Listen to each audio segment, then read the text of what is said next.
자, 오늘 하나님이 우리에게 주시는 말씀은 고린도전서 15장 1절에서 11절까지의 말씀입니다. 고린도전서 15장 1절에서 11절까지의 말씀입니다. 자, 우리 오늘은 한 절씩 교독하는 시간을 가지겠습니다.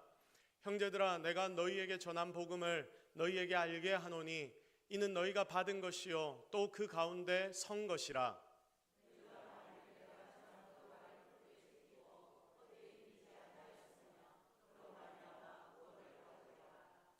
내가 받은 것을 먼저 너희에게 전하였노니 이는 성경대로 그리스도께서 우리 죄를 위하여 죽으시고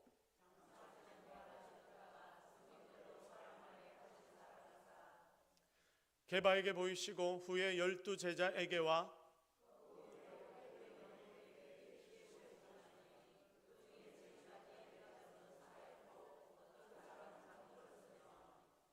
그 후에 야고보에게 보이셨으며 그 후에 모든 사도에게와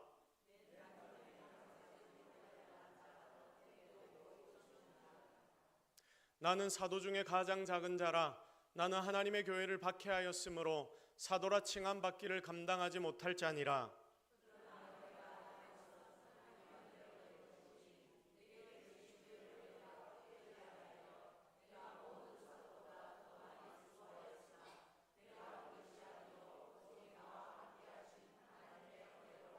함께 읽겠습니다. 그러므로 나나 그들이나 이같이 전파하매 너희도 이같이 믿었느니라. 아멘.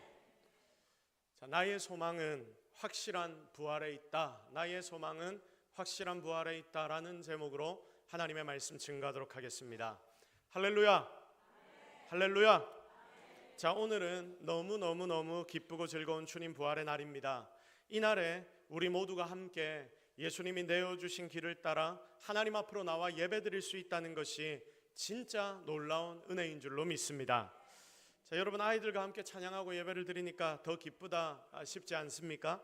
그리고 지난 고난주간 저녁 기도회에 동참하신 분들은 아마 오늘 이 부활의 기쁨을 더 크고 풍성하게 누리게 될 거라고 생각이 됩니다. 자, 그리고 여러분, 지난주 금요일 저녁에 무슨 예배가 드려졌습니까? 정사 예배가 드려졌지요. 여러분, 적어도 성도라면 금요일 저녁에 우리가 함께 드리는 이 정사 예배, 예수님이 십자가에 달리시는 그 시간을 기념하는 예배에는 성도라면 함께 그 예배의 자리에 있어야 한다고 생각이 됩니다. 왜냐하면 여러분, 우리의 신앙의 가장 중심에 누가 계시냐면 예수님이 계시고, 그리고 예수님의 십자가의 죽으심과 그리고 오늘의 이 부활이 실은 성도의 삶의 핵심이기 때문입니다. 그래서 이 날은 성도라면 당연히 기념해야 하는 날이라고 생각이 됩니다. 혹 이제까지 함께하지 못했던 분들이 있다면 여러분, 내년부터는 다짐하고 우리 함께 합시다. 그래서 예수의 십자가를 묵상하고 그리고 함께 성찬의 떡과 잔을 나누어 주의 몸된 교회로 하나가 된다는 그 기쁨을 맛보는 저와 여러분이 되기를 기대합니다. 자, 그 모든 시간들을 통과하여 오늘은 드디어 예수님의 부활의 그 날 당일입니다. 정말 기쁜 날입니다.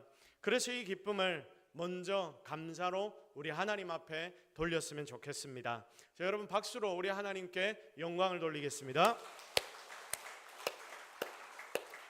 자, 그리고 우리 옆에 있는 분들과 함께 인사합시다. 주님의 부활을 함께 기뻐합시다. 시작. 자, 뒤에 있는 분들과도 함께 인사합시다. 주님 부활을 함께 기뻐합시다. 시작. 정말 기쁜 날입니다. 정말 기쁜 날입니다. 자, 오늘은 부활주일입니다. 부활, 죽은 자가 다시 살아난다라는 것은 인류의 소망이기도 하고 그리고 궁금증이기도 하고 절대 있을 수 없는 일이기도 하며 인생의 마지막 질문이기도 합니다. 자, 과거로부터 부활에 대한 것은 굉장한 신비로 여겨졌습니다. 기독교 박해 문화에서도 부활은 신비로 취급되어졌고 그리고 신화의 한 중앙에는 항상 이 부활이란 것이 존재했습니다. 성경 욥기 14장 14절은 이런 인생의 질문을 하나님이 의인이라고 칭하셨던 욥의 입을 통하여 하게 만드셨는데, 장정이라도 죽으면 어찌 다시 살리까? 인생의 부활에 대하여 모든 인류를 대변해 질문하는 모습이 욥기서에는 나타나고 있습니다. 자, 그런데 여러분, 이 질문은 예수 그리스도를 통해 확실하게 성취가 되었습니다. 그리스도의 부활은 복음의 결론이었고, 그래서 신약 교회의 시작이 된 것입니다. 신약의 교회는 예수님의 부활로 생기게 되었습니다.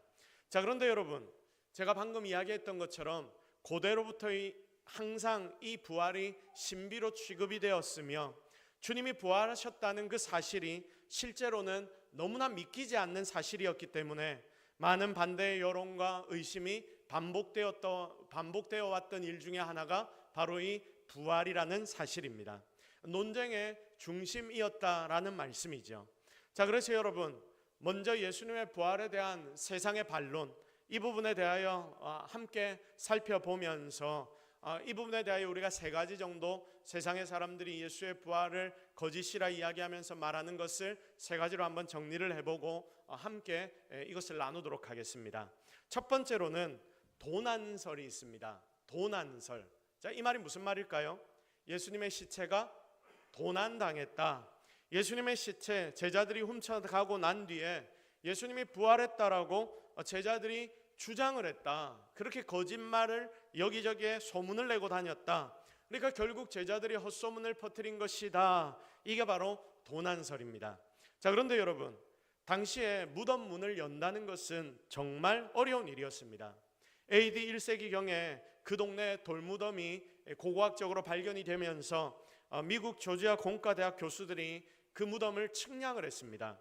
측량을 했는데 입구에 있는 돌의 무게가 몇 톤이나 되었냐면, 여러분 눈에 보이는 이게 그 당시 과거 예수님 시대의 무덤을 파낸 겁니다.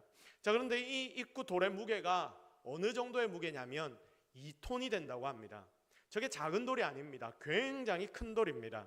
자, 그런데 그 당시에 이 돌문은 모두가 다 이렇게 동그랗게 생겼었고, 그리고 입구 쪽에는 지금 난간 때문에 보이지 않지만 문이 들어가고 있는 이 문이 지금 열려 있지 않습니까? 저 입구 아래쪽을 보면 여기 아래쪽도 동그랗게 파여 있습니다.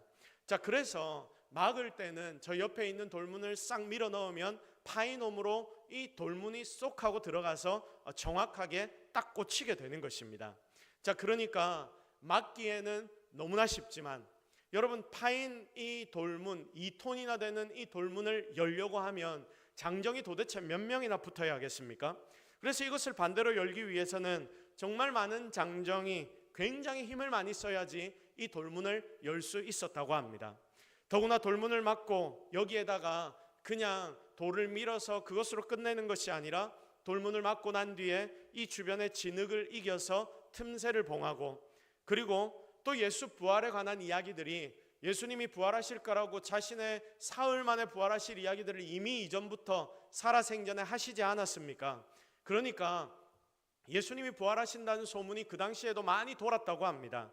그래서 다들 거기에 민감했습니다. 그래서 예수님 무덤에 심지어는 X자로 관인까지 찍어서 로마 당국의 허락이 없으면 그 봉인지를 떼지도 못하도록 그렇게 아무도 열 수 없게 이 무덤을 그 당시에 만들어 놓았다고 합니다. 자, 거기다가 로마 군인들이 사교대로 무덤을 지키게 했습니다. 무덤의 문 옆에 2명씩 로마 병사들이 이 무덤을 지켰다는 말입니다. 자, 그런데도 놀라운 일은 봉인은 떨어져 버리고 돌문은 열려졌으며 무덤 속에는 시신을 감아 놓았던 세마포만 남아 있었고, 지키던 로마 군민들은 문 옆에 서 있다가 자신들이 어떤 일을 당했는지도 모르고 돌문이 열려 있는 것을 이 로마의 군인들이 발견하게 되는 것입니다. 이 상황에 제자들이 아무도 모르게 주님의 시신을 훔쳐갔다? 여러분, 그럴 수 있다는 것 자체가 기적 아니겠습니까? 그래서 주님의 부활은 사실입니다. 자, 두 번째는 환상설이 있습니다. 여러분, 환상설이 뭐냐? 마리아와 그 제자들, 이런 주님의 주변 인물들이 예수님에 대해 너무나 사랑하는 마음이 있었기 때문에, 그리고 부활을 너무나 이들이 열망했기 때문에 그 환상을 봤다는 말입니다. 자, 프랑스의 대표적인 반기독교적인 작가가 있는데 에르네스트랑이라는 이런 작가가 있습니다. 굉장히 반기독교적인 작가입니다. 자, 그런데 이 사람이 예수의 생애라는 책을 지었습니다. 자, 그러면서 여기에 부활을 뭐라고 표현을 해놨냐면 히스테리증이 있는 보잘것없는 여인의 말에 기초한 것이다 라고 책에 썼습니다. 자, 그런데 보십시오. 오늘의 본문에는 500여 명이 한꺼번에 주님의 부활을 목격하고 그것보다 훨씬 더 많은 사람들이 예수님의 부활을 증거했고, 그리고 한꺼번에 500명이 환상을 함께 본다는 것이 여러분 말이 되는 일입니까? 다들 같이 정신이 나갔다는 말입니까? 이게 더 신비로운 일 아닙니까? 그래서 두 번째는 환상설입니다. 세 번째, 세상 사람들이 예수님의 부활을 거짓으로 이야기할 때 주로 하는 이야기 중에 하나가 뭐냐면 가사설이 있습니다. 자, 기절설이라고도 합니다. 자, 그러니까 이게 무슨 말입니까? 실제로 예수님이 십자가에 달려 죽은 것이 아니라 어떻게 된 것이다? 기절했다. 십자가에서 잠시 기절했다가 깨어났다라고 말하는 것이죠. 자, 그런데 여러분, 십자가형을 당하면 절대로 기절했다가 깨어날 수 없습니다. 무조건 죽을 수밖에 없는 형이 바로 십자가형이기 때문입니다. 그리고 이렇게 능력도 없는 예수를 당시에 주님 십자가 달릴 때 도망 다녔던 제자들이 목숨을 걸고 도대체 왜 증거하겠습니까? 여러분, 이것이 말도 안 되는 일입니다. 자, 이외에도 부활의 상징과 의미는 인정하지만 역사적인 사실은 내가 인정하지 못하겠어 라고 주장하는 세상의 사람들도 많이 있습니다.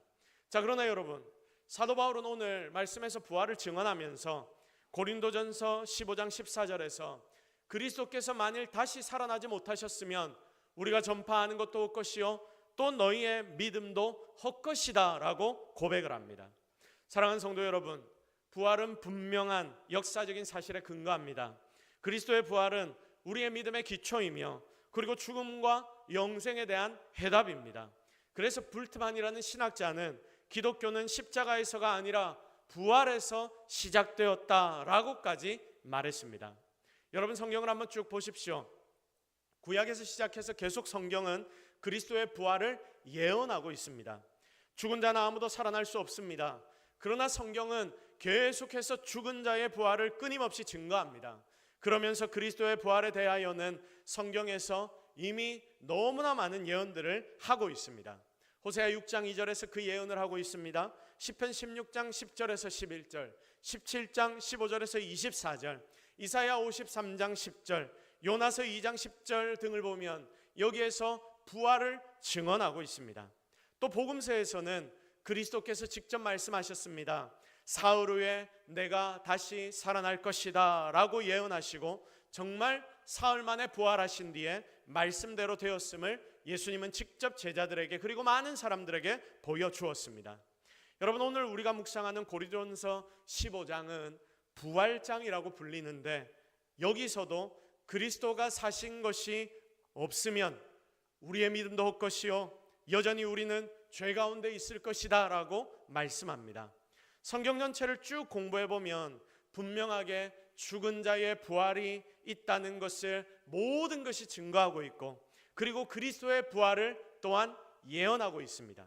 그러므로 여러분, 예수 그리스도의 부활은 성경의 예언을 정확하게 성취한 것임을 우리는 알고 믿어야 하는 것입니다. 자, 그런데 여러분, 이것만 말하면 제가 여러분에게 이렇게 설명을 할 때 우리는 믿는 자들이니까 성경을 믿음으로 바라보기 때문에 성경의 내용을 사실로 우리가 받아들이지 않습니까? 그런데 제가 이렇게 세상에 나가서 이야기를 한다면 믿지 않는 많은 자들은 그게 성경이니까 그렇게 이야기할 수밖에 없지, 그렇게 말하는 거지, 아마 이렇게 다들 대답을 할 것입니다. 그러나 여러분, 이 부활은 역사적으로도 정확한 사건입니다. 그래서 이게 굉장한 일이 되는 것입니다. 성경에서도 부활을 부정하는 사람들이 있음을 보여줍니다. 당시에 유대의 리더들 중에 한 무리였던 사두개인들은 부활을 믿지 않았습니다. 그래서 형이 죽으면 형의 아내를 취하던, 동생이 형의 아내를 취하던 계대 혼인법을 빗대어서 나중에 만약에 모두가 다 부활됐다 하는데 부활이 일어나 나중에 형제들이 다다시 살아나면 그 여인은 누구의 아내가 되겠습니까? 예수님께 찾아와 이런 질문을 하게 됩니다. 주님은 이들에게 뭐라고 대답하시냐면 너희들이 천국에 대해 전혀 이해를 못해서 이런 질문을 하는 것이다. 한마디로 딱 잘라서 말씀하십니다. 여러분, 예수님 당시에는 굉장히 헬라 철학이 유행할 때였습니다. 헬라 철학은 영혼의 불멸은 인정합니다. 그런데 부활은 부정합니다. 자, 그리고 지금까지 부활을 부정하려는 여러 학설들과 그리고 비판들이 있지만 부활은 확실하게 역사적인 사건입니다. 그것을 제가 여러분들에게 몇 가지로 설명해 드리겠습니다. 주 37년에 태어났던 유대 역사가 요세푸스라는 사람이 있습니다. 예수님이 사역하시던 시기랑 비슷한 시기의 사람입니다. 자, 그는 유대 고대사라는 역사서를 썼습니다. 굉장히 많은 책을 썼습니다. 그러면서 이 역사서에서 뭐라고 설명을 하고 있냐면 예수님과 동시대의 사람이 이렇게 글을 쓰고 있습니다. 예수라고 하는 한 현자가 살았으며 메시아로서 한때 대중적인 명성을 얻다가 빌라도에 의해 십자가에 처형되었고 그를 따르는 족속들인 그리스도인들이 여전히 남아있다. 이런 기록을 자신이 기록한 역사서에 기록을 해놨습니다. 또 요세푸스는 62년 율법 위반을 이유로 그리스도라고 불리우는 예수의 형제 야고보가 대제사장 아나누스와 그가 이끄는 사내들인에 의해 처형되었다.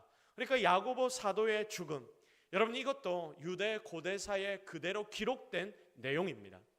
로마 역사가인 코넬리우스 타키투스가 있습니다. 조금 전에 요세푸스는 유대 역사가였습니다. 로마의 역사가인 코넬리우스 타키투스라는 사람이 있습니다.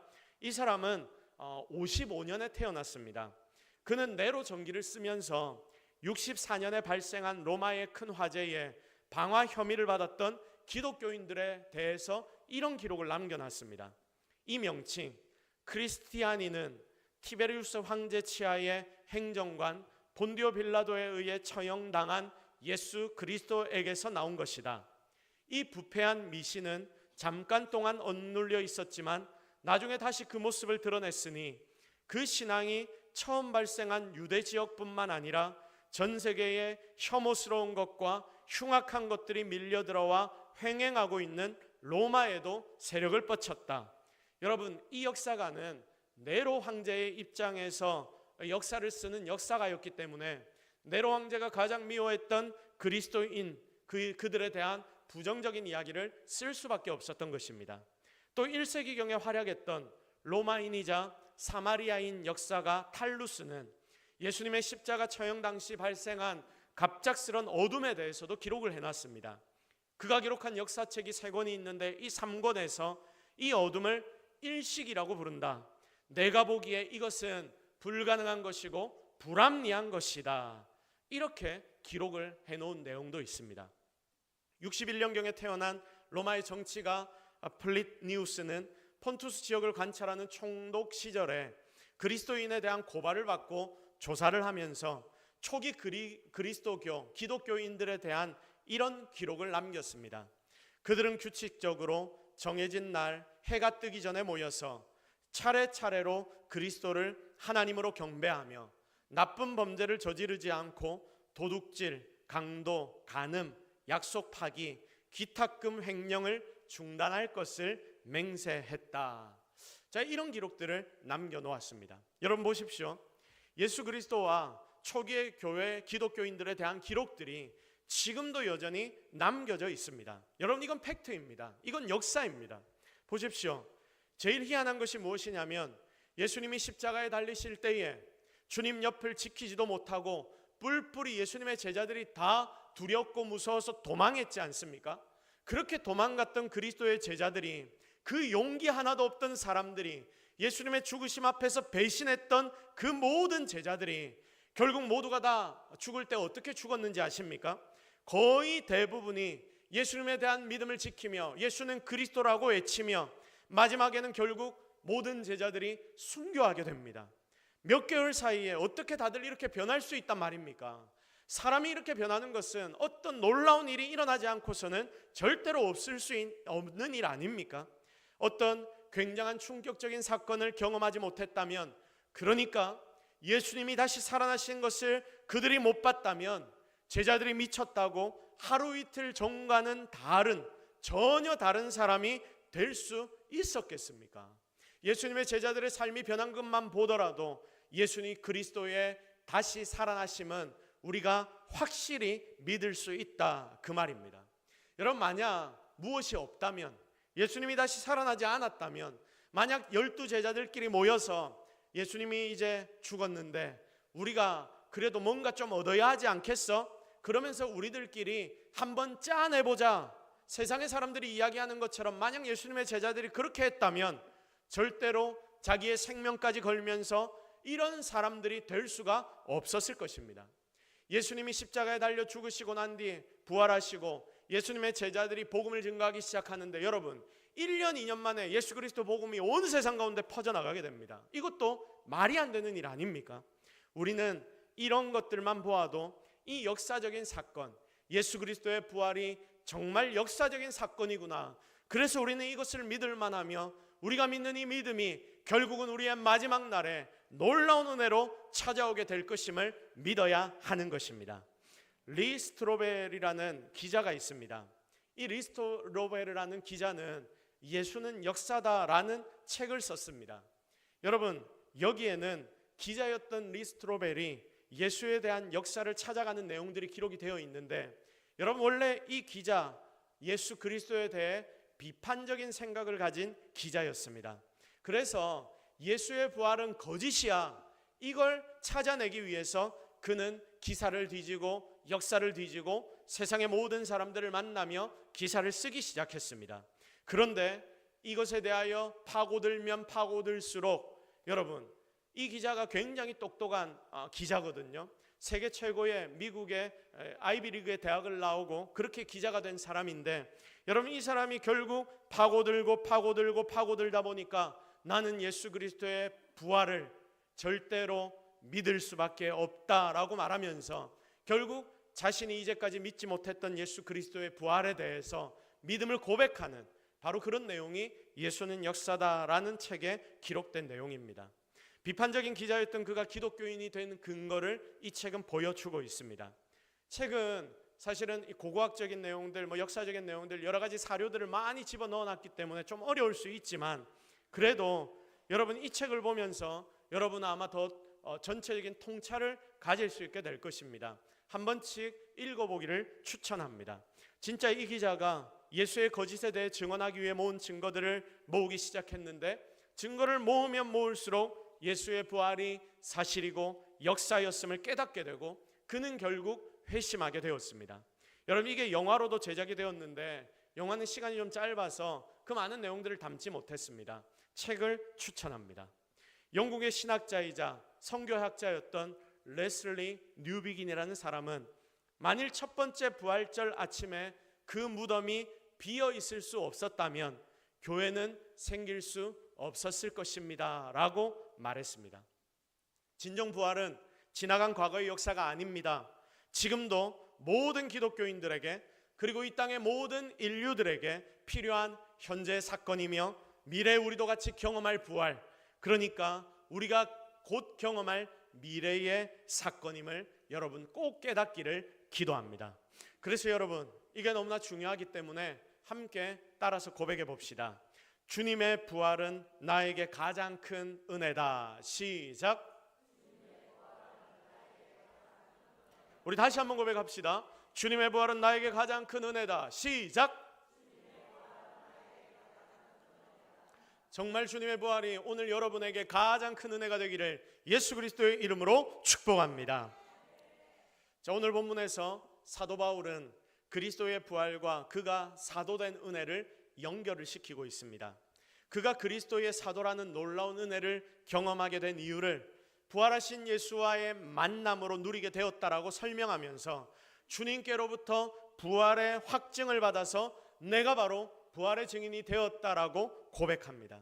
그래서 주님의 부활은 사도 바울에게 사도되게 만들어준 놀라운 은혜입니다. 결국 주님의 부활이 그의 인생에서 가장 큰 그 무엇과도 비교할 수 없는 은혜가 되었음을 고백하고 있습니다. 그러므로 사랑하는 성도 여러분, 지금 이곳에 있는 우리 모두에게도 예수 그리스도의 부활이 가장 크고 놀라운 은혜가 되어야 하는 줄로 믿습니다. 주님이 부활하셔서 우리에게 교회가 주어졌고 지금 나에게도 여러분에게도 동서교회가 주어졌으며 주님을 이제 믿을 수 있게 되었고 영원한 소망이 생기게 된 것입니다. 여러분, 우리는 이 주님 때문에 드디어 영원한 생명을 얻었습니다. 주님이 다시 오시는 날 첫 번째 열매인 주님처럼 우리도 완전한 몸으로 부활하게 될 것입니다. 이것이 여러분의 인생에게 주어진 가장 놀랍고 위대한 축복인 줄로 믿으시기를 바랍니다. 당시에 초대교회 모든 사도들의 선포하는 말씀의 내용이 뭐였는지 아십니까? 모든 게 다 부활이었습니다. 지금 우리는 교회에 와서 예배 드릴 때에 66권의 성경 중에서 제가 하나님 앞에서 받은 말씀을 가지고 삶에 대해서도 나누고 다른 여러 가지 것들에 대해서도 나누지만, 그 당시 사도들이 성도들을 모아서 예루살렘에서 그리고 그 주변 지역에서 교회를 세워 성도들에게 메시지를 전할 때마다 사도들이 나눈 메시지의 핵심이 무엇이었냐면 부활이었습니다. 무슨 이야기를 시작해도 끝은 부활로 갔습니다. 왜냐하면 부활이 그들을 살렸기 때문입니다. 예수님 죽으신 뒤 그들은 처음에 용기 없는 찌질한 사람들이 되었지만, 부활한 주님을 만나고 나니 그들의 삶에 완벽한 변혁이 찾아왔습니다. 그리고 그때부터 목숨 걸고 부활을 외치는 인생이 되었던 것입니다. 지금 우리가 믿는 기독교의 핵심도 그러므로 부활에 있다는 것을 기억하십시오. 그리고 이 부활이, 예수 그리스도의 부활이 지금 이 자리에 앉아있는 여러분의 부활로 빚어지게 되면 거기서부터 영원히 사라지지 않는 기쁨이 샘솟아 오르게 되는 줄도 믿으시기를 바랍니다. 오늘 이곳에 함께 예배하는 모든 사랑하는 동서교회 성도 여러분, 가족 여러분, 우리가 세상을 살면서 때로는 굉장히 힘들고 어려운 상황을, 그리고 여러 주변의 환경으로 인하여 내가 견디지 못할 때가 올 수도 있습니다. 그러나 그래서 우리 인생이 죽음을 향해 달려가는 인생임을 처절하게 깨달을 때가 때로 우리가 살다 보면 우리의 인생 가운데 찾아오게 되는데, 그러나 여러분, 이 모든 죽음이 여러분을 절대 무너뜨릴 수 없음을 오늘 이 시간 꼭 기억하십시오. 그래서 여러분의 삶의 문제와 어려움들 부활하신 주님 앞에 다 가지고 나가 그 주님 앞에 맡겨드릴 때에 하나님이 여러분의 삶을 책임지시고 기적의 자리로 이끌어 주신다는 것을 기억하여서 주님의 부활을 바라보는 저와 여러분이 되기를 주님의 이름으로 축복합니다. 주님이 부활하시면서 우리에게도 이 부활의 은혜를 선물하셨습니다. 그러므로 이 놀라운 은혜 하나만을 바라보고 사모하면서 여기 있는 여러분 모두도 결국 부활의 열매가 되어서 영원한 생명을 소유하고 누리며 살아가는 우리 모든 동서교회 성도들 가족들이 되기를 예수 그리스도의 이름으로 축복합니다. 우리 시간 말씀 붙잡고 한번 기도하겠습니다. 자, 오늘의 말씀은 정리를 하면 단순합니다. 예수의 부활은 사실이다. 여러분에게 그것을 알리기 위해서 세상의 사람들 중에서 예수 부활 거짓이라고 이야기하는 사람들의 여러 이론들을 나누었고요. 그리고 역사적인 예수 그리스도에 대한 기록을 여러분들에게 나누었습니다. 이 모든 것을 결국 나누는 이유는 예수 그리스도의 부활이 무엇이다? 사실이라는 것을 알리기 위함입니다. 오늘 이 시간 여러분의 마음 가운데 다시 한번 고백합시다. 주님이 부활하셨기에 우리도 부활할 줄 믿습니다. 지금 이 약하고 아프고 고통당하는 내 몸을 그리고 내 마음을 다 내려놓고 주님의 부활 앞에 나아가기를 원합니다. 주님, 우리가 죽어서도 영원한 부활을 경험하겠지만 이 땅에서도 영원한 부활을 누리며 살아가게 하옵소서. 혹시 오늘 여러분 삶의 문제를 가지고 나왔습니까? 육신의 아픔을 가지고 나왔습니까? 마음의 답답함을 가지고 나왔습니까? 여러분 상황과 환경의 어려움, 내 자녀의 문제를 놓고 여러분 기도하며 이 자리에 나왔습니까? 예수의 부활 앞에 모든 것을 던지십시오. 주님이 여러분을 다시금 그 모든 상황과 환경에서 부활하게 만들어 주실 것입니다. 우리 다 같이 주여 한번 외치고 예수의 부활이 바로 나의 부활입니다 고백하며 주께 모든 것들을 맡겨드리는 기도의 시간을 가지겠습니다. 주여 한번 함께 간절하게 기도하며 나아갑니다. 주여 주여 주여 주여 주여 주여.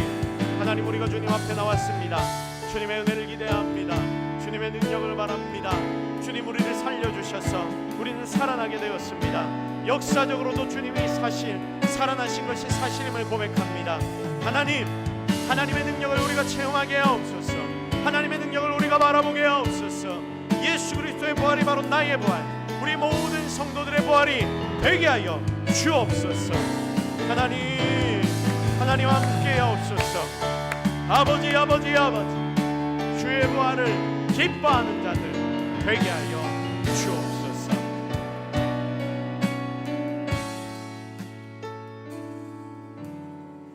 하나님, 오늘 우리가 하나님 앞에 나왔습니다. 하나님의 은혜를 체험합니다. 하나님의 능력을 경험합니다. 주님 함께하여 주옵소서. 주님 도와 주옵소서. 주님 은혜를 허락하여 주옵소서. 주님의 부활이 바로 이 자리에 엎드려 예배하는 우리 성도들의 부활이 되게 하시고, 우리 성도들 하나님 앞에 나와 기도하는 모든 제목들 응답되어지는 기적을 허락하여 주옵소서. 하나님, 지금 세상을 보면 너무나 복잡하고 어지럽고 이렇게 가서 어떤 결과가 나올까 두렵기까지 합니다. 그러나 하나님, 주의 부활이 온 세상에 기쁨과 평화의 소문이 되어 널리 알려지는 은혜가 있게 하여 주옵소서. 하나님만이 우리의 진정한 힘과 능력 되시는 줄로 믿사옵고 예수 그리스도의 이름으로 기도드립니다. 아멘.